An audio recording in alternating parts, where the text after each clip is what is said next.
Elliott में जो दौरा में आया हूँ, ये क्रमबद्ध तरीके से मैंने दौरा चालू किया है। अभी तक जो है कम से कम 8-10 जिले की दौरा मैं कर चुका हूँ। तो मुख्यतः मैं उन ज़िलों को पहले टारगेट किया हूँ जो प्रायोरिटी में, जहाँ पे क्योंकि बड़े शहरों में और वहाँ पे तो क्या कि पुलिस सक्रिय भी है और जो है जागरूकता भी थोड़ा सा बड़ा है। ऐसा नहीं है कि छोटे ज़िलों में और जो दूर दराज के ज़िलों में जो वित्तीय अपराध जिसको हम बोलते हैं फाइनेंशियल क्राइम या कोऑपरेटिव सेक्टर का जो फ्रॉड है वो नहीं होता है, बल्कि यहाँ पे उस फ्रॉड होता है परंतु उसको क्या है कि रजिस्ट्रेशन शायद नहीं हो पाता है, क्योंकि एक तो जागरूकता की कमी है, दूसरा चीज़ जो है जो पीड़ित होते हैं उनको मालूम नहीं कहाँ पे जाना है।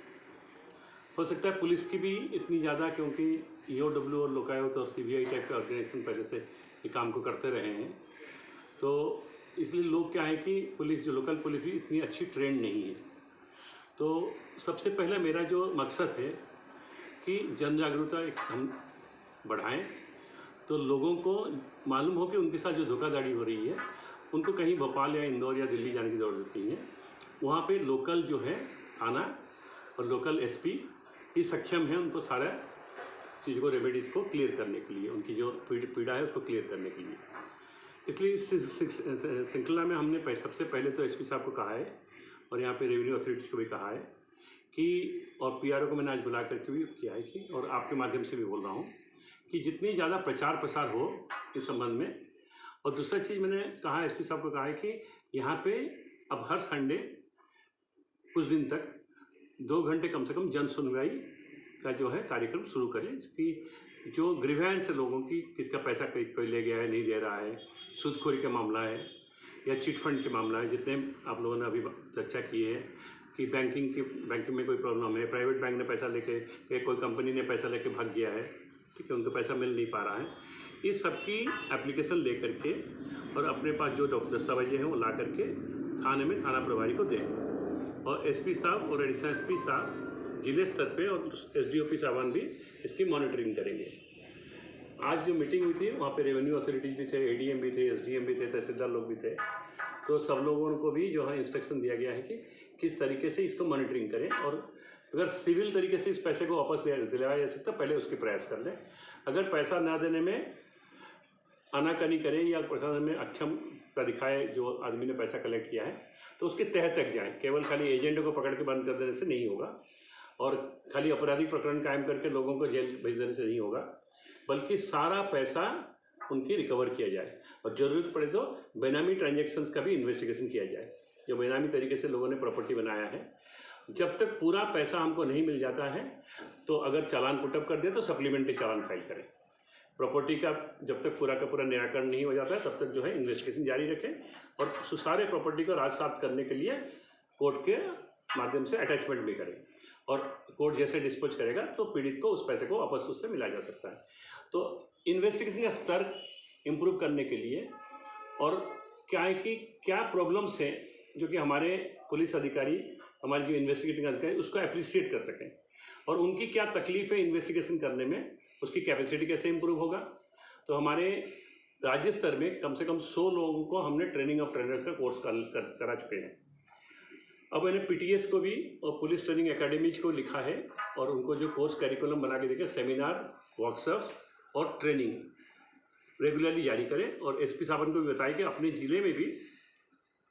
बैंक अथॉरिटीज़ हैं, चिट फंड अथॉरिटीज़ हैं, जितने भी फाइनेंशियल और ट्रस्ट NGO, जैसे SP साहब ने बताया आप लोगों को कि जितने भी इस टाइप के ऑर्गेनाइजेशंस हैं उनको बुला के साथ में संगोष्ठीज करें, तो क्या कि हमारी क्लैरिटी ज़्यादा हो कि पैसा कहाँ लोग फ्रॉडस्टर्स जो बदमाश हैं कहाँ से पैसा कमाते हैं, क्योंकि चोरी, लूट, ये सब घटनाएं धीरे धीरे घटती जाएगी, क्योंकि मॉडर्नाइजेशन हो रहा है, पुलिस के डायल 100 के प्रोग्राम आ गया है, CCTV कैमराज लग रहे हैं, तो अपराधी भी बड़े साथी रहे, तो वो साइबर स्पेस में नहीं तो बैंक की माध्यम से, फाइनेंशियल इंस्टीट्यूट के माध्यम से दिन दहाड़े चोरी अपनी चालाकी दिखा के कर रहा है। तो जैसे कि आपने बताया कि जो स्कीम्स आते हैं, कई स्कीम तो सरकारी स्कीम्स आता है उसको खा जाते हैं, जैसे PDS की मामला है। PDS भी एक कोऑपरेटिव संस्था है, तो अगर उसमें भी कोई अगर बेनिफिशियरी तक नहीं पहुंचता है, चाहे गैस सिलेंडर हो, चाहे अनाज हो, चाहे जो भी उसके लिए वो अगर नहीं पहुंचता है, अगर उसकी कंप्लेन हमारे पास आती है तो तत्काल उसमें क्रिमिनल कार्रवाई जारी करें। और दूसरी चीज़ है कि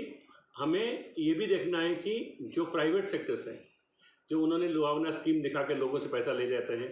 और गरीब जनता जो है उसको, तो इनकी मॉनिटरिंग भी थाना स्तर पे हो कि वो कंपनी है भी कि नहीं यहाँ पे,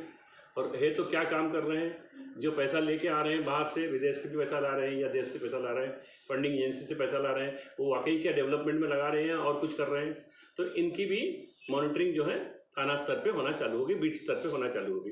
तो इससे क्या है कि हमें बहुत से इन्फॉर्मेशन ऐसे मिलेंगे कि क्यों ये डिस्ट्रिक्ट बैकवर्ड हैं। इतने पैसा शासन का खर्चा होने के बाद में, इतना पैसा बाहर से आने के बाद में भी हम क्यों उन्नति नहीं कर पा रहे हैं। 74 साल लगभग इंडिपेंडेंस को हो गया है, तब भी हमारी जो है अवस्था जो है बहुत ज़्यादा इम्प्रूवमेंट नहीं हुआ है। तो ये एक बहुत बड़ा भूमिका जो पुलिस को अदा करनी है, क्योंकि बाकी समस्याएं जैसे कम होगी तो अपराधी तो दूसरा रास्ता निकाल लेगा। और इस अपराध में बहुत से इंटेलिजेंट लोग हैं, चार्टर्ड अकाउंटेंट्स हैं, टैक्स लॉयर्स हैं, साइबर क्राइम के एक्सपर्ट्स हैं, IT एक्सपर्ट्स हैं, ये सब इस टाइप के क्राइम को अंजाम देते हैं। जिससे कि हमारी सक्षमता उतनी ज़्यादा नहीं है, तो हमें बहुत जल्दी सक्षमता को इम्प्रूव करना है और इन जो अपराधियों को पीछे पड़ना है। तो और इनकी परमानेंट रिकॉर्ड बनाई जा रही है। तो इसलिए जो है वो एक दिन नहीं, 6 महीने नहीं, 7 में 10 एक साल नहीं, इनको पूरा आखिरी तक हम चेंज करेंगे। और उसकी सारा रिकॉर्ड की पद्धतियाँ हमने शुरू किया है। एडिशनल SP साहब को नोडल अफसर डिक्लेयर किया गया है जिला स्तर पे, और ज़रूरत पड़ी तो इस अपराधी को पकड़ने के लिए SIT भी बनाई जाएगी। तो SIT के माध्यम से भी तह तक हम जाएंगे और इन्वेस्टिगेशन को क्या है कि छोटे स्तर पर न करें, बृहद स्तर पर लेंगे। और बड़े बड़े जो मछली हैं, बड़े बड़े शहरों में बैठ के पैसा उगा रहे हैं यहाँ से छोटे छोटे स्कीम्स बना करके, उनको तह तक जाएंगे। तो उससे क्या है कि हमारी आर्थिक स्थिति प्रदेश की भी इम्प्रूव होगी और शासन की जो मंशा है वो भी क्रियान्वयन होगा। सर विगत दिनों से अभी CM साहब ने आदेश निर्देश दिए